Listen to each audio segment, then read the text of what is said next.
Hi guys, I'm Anissa and I'm back with another video. Today I wanted to share with you my 2020 Stacking the Series challenge plan TBR thing. This year I have been participating in the Stacking the Series challenge, which is hosted by Sarah from Steeped in Books. And I'm not sure if she's doing it next year, but I just wanted to continue because I really have been enjoying joining it and doing this challenge, because it makes me focus on some series that I want to make progress on or finish. For next year, I have all of the series that I've picked for this challenge are either books that I have I've started and have to continue on, or I've started them and I can finish them for this challenge. So no new series on this list at all. This year's challenge, I had 9 stacks and I almost completed it. The only stack that I know for sure I'm not completing is the 9th one with 9 books in the stack, because I was supposed to read the Amber Chronicles for that, and at one point over the year I had a couple of months where I didn't read from it, where I actually felt like I could have read it and when I had time to read it and felt like reading it, but it was postponed for reasons. And then later on, when I didn't have much time but I sort of want to read it, I was postponed because I didn't have time to read it. And so I am 4 books short of completing that challenge, but the remaining series on this list, I have completed all of them, with them except of 1 book, and I'm working on those books at the moment. I have 3 books I'm currently working on, and the last book I'm going to be starting soon. So I think that's not going to be a problem finishing those. So I'm pretty happy with how the Stacking the Series went for me.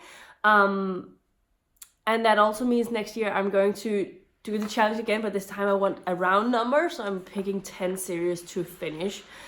And the way the Stacking the Series works is that you pick however many series you want to read from, but you have to realize that the largest stack on this has the same, like if you pick 5 series, then we have 1 stack with 1 book, 1 stack with 2 books, 1 stack with 3 books, 1 stack with 4 books, and 1 stack with 5 books from the same series.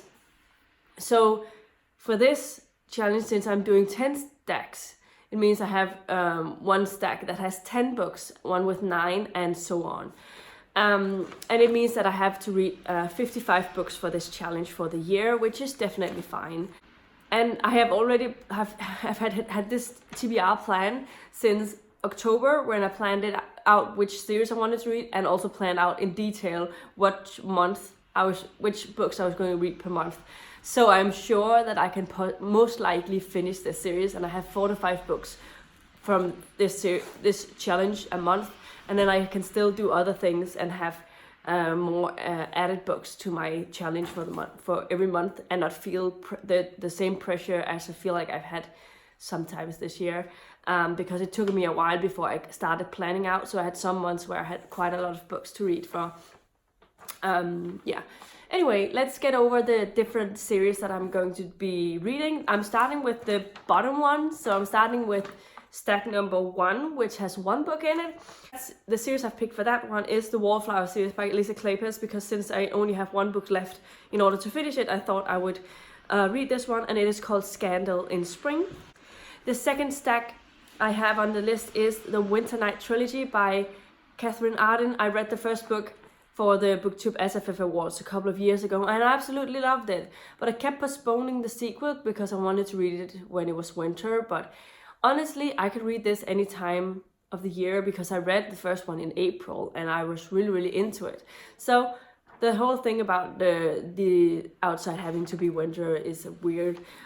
So I'm just going to plan on reading these 2 books that I need to read for the second series, and that the remaining books I have to read is The Girl in the Tower and The Winter of the Witch. The third stack I plan to read is to finish The Parasol Protectorate, because I have 3 books remaining in that series. I thought it was a good fit, and I've been wanting to get back to this series for a long time, because I did really enjoy the first 2 books that I read in this series. And I'd also like to read onwards in the universe with the Finishing School series, as well as the Crusted Protocols. and all of that. So I wanted to know what's all of the fuss is about with this series. And the books that are remaining in this series is Blameless, Heartless, and Timeless. The fourth stack is also another series where I can finish this series. And that is the Bridgerton series by Julia Quinn. I have 4 more books to read for this one. This is a historical romance set in the Regency in England, and I really have been enjoying the books so far. I've read the first 5 books in this series, and or maybe I read the first 4 books, and it's an 8-book long series. So the remaining books I have to read for this series is To Sir Phillip with Love, When He Was Wicked, It's in His Kiss, and On the Way to the Wedding. So I'm looking forward to reading those 4 books. The 5th stack I have on my list is an urban fantasy series.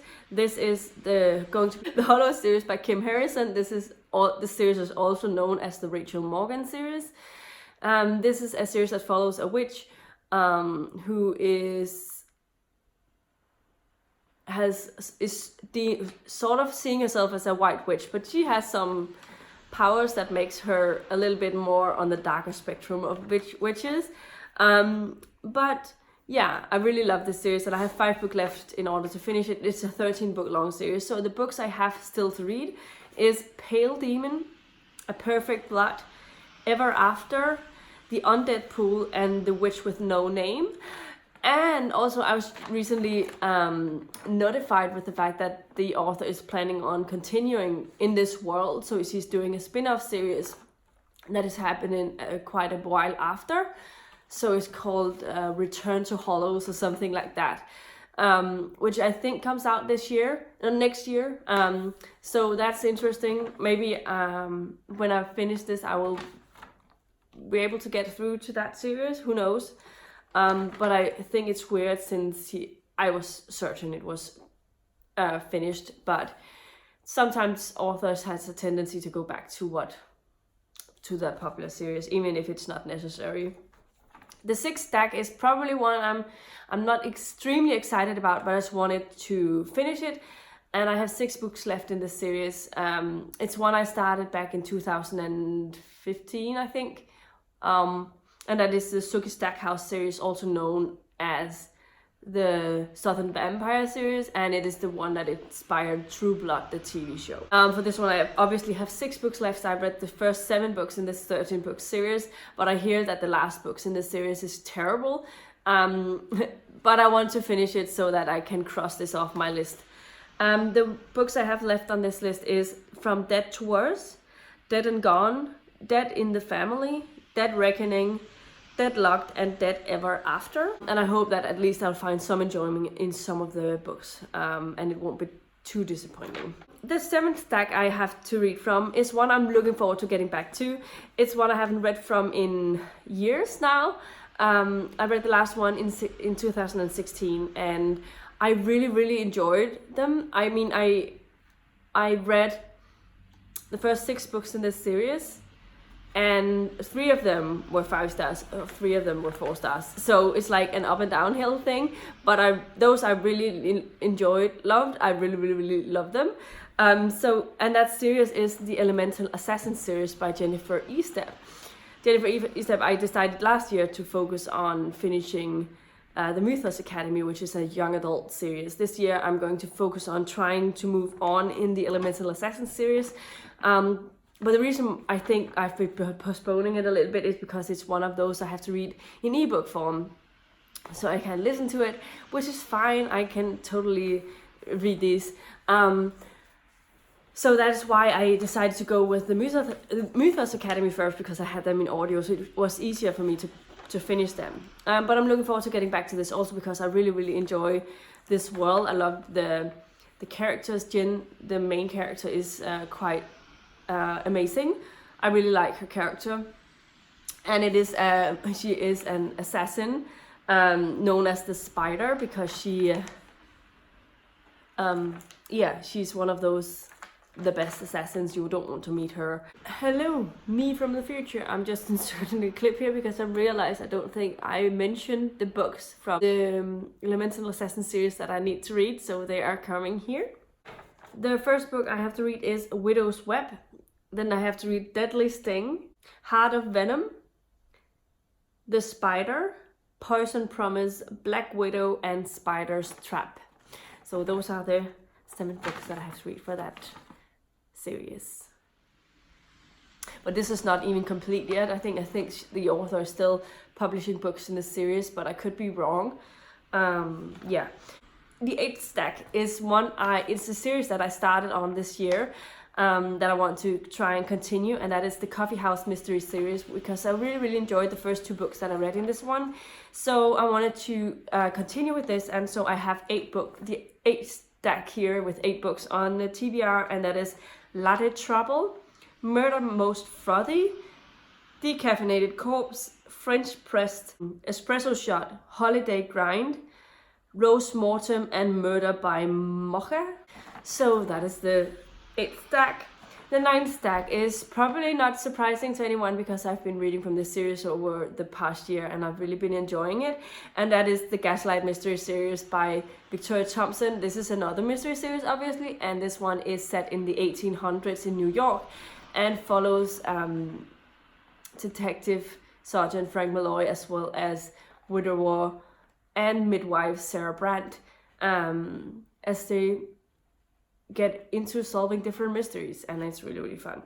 So from the Gaslight Mysteries series, I'm going to be reading Murder on Bank Street, Murder on Waverly Place, Murder on Lexington Avenue, Murder on Sisters Row, Murder on 5th Avenue, Murder in Chelsea, Murder in Murray Hill, Murder on Amsterdam Avenue, and Murder on St. Nicholas Avenue. So I think it's going to end out with a Christmas book right up to Christmas, so that's kind of neat. The 10th stack on my series is also not a surprise for anyone because that's going to be me continuing with the Discworld series, which I'm really looking forward to. So I have 10 books for this series on my TBR, and those books are Jingo, The Last Continent, Carpe Jugulum, The Fifth Elephant, The Truth, Thief of Time, The Last Hero, The Amazing Maurice and the Educated Rodents, Night Watch, and The Wee Free Men.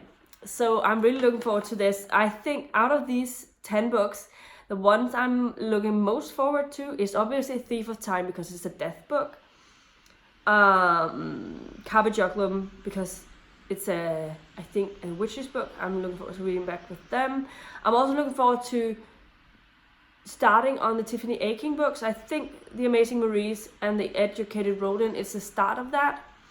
But The Wee Free Man is one I'm really looking forward to because I hear that a lot of people like this sub-series, which I've forgotten what it's called right now. Moist von Lipwick, is that the one? And I'm looking forward to reading those. But overall, I just love Terry Pratchett, so I'm looking forward to all of the books. So these are the books I'm planning on reading for the Stacking the Series for 2020. Let me know in the comments down below if you're planning on participating in this year. If you are, what series are you planning on reading from?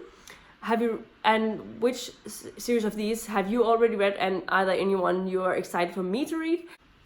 Also, if you have other plans to help you along with different series, what type of challenge do you set for yourself?